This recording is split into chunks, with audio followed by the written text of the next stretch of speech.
Assalamualaikum warahmatullahi wabarakatuh. Saya Irwan Saputra. Selamat datang di channel Monster Mesin.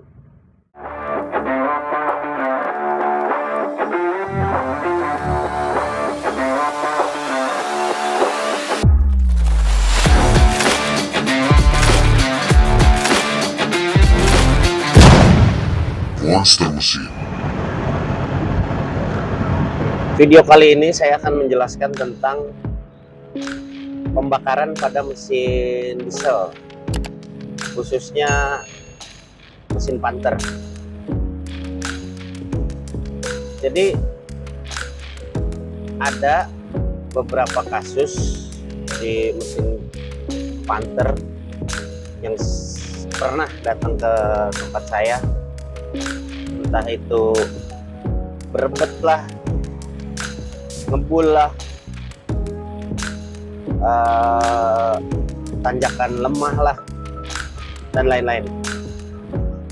Jadi gini, sebelumnya kita harus paham dulu syarat-syarat terjadinya pembakaran pada mesin Panther ini. Yang pertama, udara. Jadi pastikan udara itu lancar. Apa saja sih yang berkaitan dengan udara? Jadi kalau diurut dari depan, berarti filter, kebersihan filter nih, filter, selang-selang, kemudian turbo kalau yang ada turbonya, kemudian masuk ke timing, berarti setelah klep, kemudian masuk ke mesin. Itu untuk udara. Kemudian bahan bakar kita urut dari belakang. Tangki, kotor enggak nih tangkinya? Yang kedua,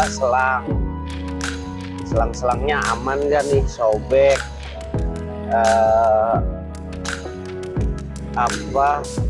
buntu. Yang ketiga, sedimeter. Dari sedimeter itu masuk ke filter, dari filter masuk ke bos pump, dari bos pump masuk ke nozzle, dari nozzle masuk ke mesin. Nah, itu untuk bahan bakar. Jadi kalau salah satu dari keduanya itu ada yang bermasalah, kemungkinan, bahkan saya bilang sudah pasti, di mesin ini akan aneh. Aneh ini kan bisa macam-macam ya. Bisa yang tadi, berebet lah, ngasep lah, nggak ada tenaga lah, gitu. Bahkan parahnya ya mobil bisa nggak hidup. Terus gimana cara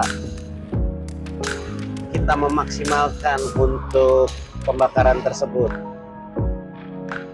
Kalau saya biasanya kita setel dulu klepnya untuk menentukan debit udara. Terserah, bebas, tidak ada aturan pasti, tapi ada standarisasi. Kalau untuk standarisasi dari pabrik itu tertulis in dan X 0,40 mm. Cold berarti di setel dalam kondisi dingin. Ada yang setel 25, monggo. Ada yang setelnya ke atas 45, monggo. Itu kan untuk menentukan timing dan debit udara yang masuk. Mudah-mudahan bisa dipahami ya. Jadi kita tentukan dulu celah klepnya berapa nih. Kemudian setelah klep di setel, baru kita tentukan titik penyemprotan bahan bakar. Dengan celah sekian yang sudah tadi kita setel, berapapun itu, kita tentukan titik penyemprotan bahan bakar. Dengan cara apa? Penyetelan nahkur, kalau bahasa bengkel ya. Nahkur itu memaju mundurkan si penyemprotan bahan bakar. Gitu.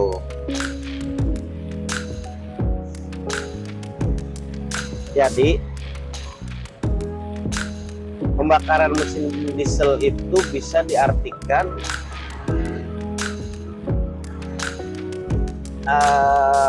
suhu udara yang dikompresikan udara yang dikompresikan sehingga menghasilkan suhu yang sangat tinggi, kemudian dipercikannya bahan bakar di waktu yang tepat, seperti itu. Jadi diulangi, dikompresikannya udara sehingga menghasilkan suhu yang sangat tinggi, kemudian dipercikannya bahan bakar. Jadi kalau ada istilah cara meningkatkan performa mesin Panther dengan setel klep, belum tentu juga kalau menurut saya sih. Cuman kalau saya bilang stepnya, saya tentukan dulu celah klepnya. Setelah itu Bospom melakukan penyesuaian dengan mengubah derajat penyemprotan. Dirasa derajat penyemprotan sudah bagus, gimana kita tahu derajat penyemprotan sudah bagus atau tidak? Jadi biasanya kalau untuk yang lebih peka dari suara juga ketahuan sih. Suara, terus bisa dilihat juga dari asap, ya di gas kecil-kecil. Nggak usah harus digeber-geber sampai tinggi kalau memang feel-nya udah dapat ke mesin Panther, pasti tahulah tanpa harus digeber-geber. Nah, setelah didapat sudut penyemprotan yang pas, artinya udah setel nahkur, baru kita tentukan debit solar. Berapa banyak sih yang kita setel untuk, tolong digaris bawah ini, untuk kebutuhan mesin. Terlalu banyak solar yang kita kasih ke mesin juga ya bukannya bagus, asap doang hitam, tenaga ya tidak maksimal, bukan nggak ada. Walaupun wah solar diputer banyak nih, wah kenceng, betul itu jadi kenceng, tapi banyak solar yang terbuang, artinya percuma, terbuang sia-sia, tidak jadi tenaga gitu. Jadi nggak bisa kita hanya cukup dengan setel klep, terus kemudian hanya cukup dengan tambahin aja solarnya gitu. Kadang gini loh, kita nambahin solar, tahu kan ya cara menambah debit bahan bakar di Panther yang di belakang Bospom, kunci 13, terus ada obengnya di tengah-tengah.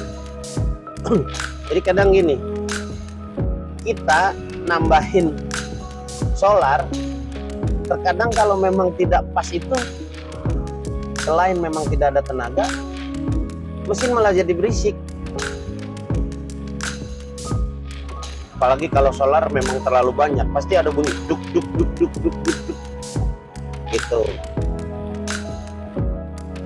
Jadi itu sangat berpengaruh ya. Udara, derajat penyemprotan bahan bakar, artinya kapan bahan bakar nih harus nyembur nih ke mesin gitu. Terus yang berikutnya kan, berapa sih banyaknya bahan bakar yang dibutuhkan sama mesin ketika klep tadi atau debit udaranya sekian gitu. Jadi sebetulnya tidak susah juga untuk menambah atau meningkatkan performa untuk di panter ini atau di mesin apapun itu. Tambah debit udara yang masuk, tingkatkan kompresinya, kasih bahan bakarnya sesuai kebutuhan mesin, itu sudah pasti performa maksimal. Tapi terlalu berlebih juga terkadang malah bahaya juga untuk mesin. Contoh, kita memajukan sudut penyemprotan yang terlalu maju, yaitu malah nggak bagus menurut saya, karena memang tidak ideal. Namanya sudah ada lebih itu tidak bagus. Terlalu, nah berarti kan lebih, artinya itu udah nggak bagus. Yang bagus itu yang ideal. Secara rumus pembakaran, perbandingan antara udara dan bahan bakar itu disebut AFR. AFR adalah air fuel ratio. Jadi kalau secara rumus itu AFR, air fuel ratio. Jadi perbandingan udara dan bahan bakar itu 15:1. Ya sebenarnya 14,8, anggaplah 15:1. Jadi jumlah udaranya 15, bahan bakarnya 1. Jumlah udara 15, anggaplah kita setel klep dengan celah 40 in-X misal. Saat udara yang masuk itu sekitar 15 nih, misal ya 15. Nah, berarti kita harus setting Bospom itu gimana caranya ketika udara 15 itu kita setting solar itu harusnya 1. Itu pembakaran ideal dengan timing yang tepat, artinya sudut penyemprotan tadi harus tepat. Ketika kita tambahkan jadi 2, itu percuma. Yang satunya tetap terbakar tapi ya sia-sia aja, nggak jadi tenaga gitu loh. Jadi percuma juga pengen kenceng, wah masukin aja solarnya, tambah aja, belum tentu juga gitu. Jadi mudah-mudahan mengerti teman-teman tentang masalah pembakaran. Jadi kesimpulannya, pembakaran yang bagus adalah pembakaran yang ideal. Antara jumlah udara yang masuk dan bahan bakar yang masuk itu harus seimbang dengan acuan tadi. Rumusnya itu AFR-nya itu kurang lebih 15:1. Ini secara teori ya, teorinya begitu. Kadang teori begitu tapi prakteknya yang susah. Susah dalam artian ya menentukan tadi debitnya si bahan bakar yang masuk itu. Kan bisa dikalibrasi di tukang Bospam, betul. Tapi menurut saya kalibrasi itu hanya memastikan kondisi kesehatan si Bospam. Buktinya apa? Kadang dipasang di mesin ya tetap sudut dicari lagi sudut penyemprotan, artinya nafur setting ulang sesuai kemauan si mesin. Kemudian terkadang ya solarnya pun diputar-putar lagi. Tapi minimal ketika sudah di tes band di tukang Bospam itu kita yakinlah bahwa Bospam sudah sehat dan keluaran solar dari tiap-tiap palep delivery yang untuk supply ke nozzle itu udah rata. Jadi untuk nomor 1 misal keluar 14, kedua juga sama, begitupun selanjutnya. Jadi untuk memastikan bahwa si Bospam sehat. gitu teman-teman. Kalau bos pom udah sehat kan kita settingnya juga yakin enak. Bos pom sehat berarti tinggal kita cari sampai dengan ketemu maunya si mesin.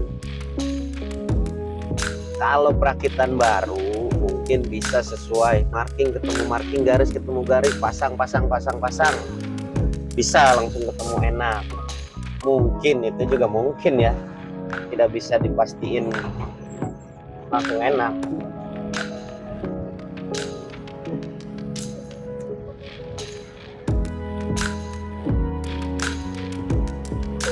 Kadang juga ada yang nanya, Om, purnya kasih berapa itu? Saya jawabnya gimana, kasih berapa gimana? Kasih 2.000, kasih 5.000.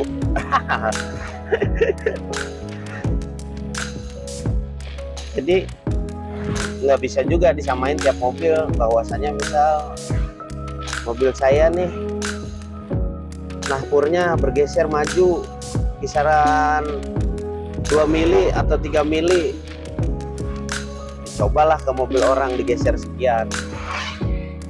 Mungkin bisa jadi pas, ya bisa jadi juga enggak, karena memang bukan acuan, karena tingkat keausan part-part di mesin, terus tingkat kompresi mesin itu kan berbeda-beda, jadi tidak bisa dipaksakan atau punya orang lain dijadikan standar untuk derajat si penyemprotan tadi atau derajat timing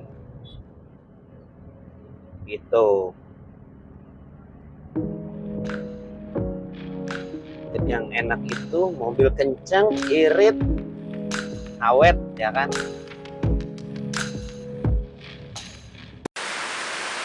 Di sini saya tidak ada praktek oprek-oprek, tapi saya hanya mencoba berbagi berdasarkan pengalaman. Berdasarkan pengalaman saya coba tadi jelaskan, dan tidak ada bermaksud untuk menggurui. Ini hanya berbagi ke teman-teman yang memang dirasa membutuhkan gitu loh.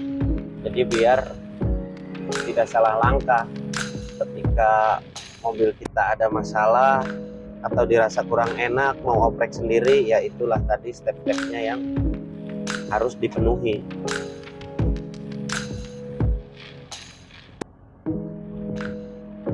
Kadang ada juga kondisi begini nih, mobil di setel bos pam tanpa kita tahu celah klepnya berapa nih, setel. Berhubung bos pam itu yang mengikuti setelan klep, artinya menyesuaikan, dapatlah tuh setelan enak. Di bulan berikutnya tiba-tiba si pemilik mobil setel klep Nah, ini yang jadi masalah. Jadi bos pam disesuaikan dengan setelan klep yang sebelumnya, yang mungkin celah ukurannya itu tidak sama pada saat penyetelan berikutnya. Akhirnya malah jadi mobil aneh lagi, kok jadi berat, jadi ngempos, jadi begini gitu. Karena pada saat penyetelan bos pam pertama itu klepnya tidak disesuaikan terlebih dahulu sesuai kemauan kita atau sesuai standar lah gitu. Jadi yang paling ideal menurut saya, tentukan dulu celah klep sebelum setel bos pam gitu. Jadi ketika servis berikutnya kita celah klep, mungkin akan kembali seperti semula. Mungkin itu saja agar tidak terlalu panjang. Semoga bisa dimengerti. Apabila ada kekurangan, mohon maaf. Sehat selalu untuk kita semua. Wassalamualaikum warahmatullahi wabarakatuh.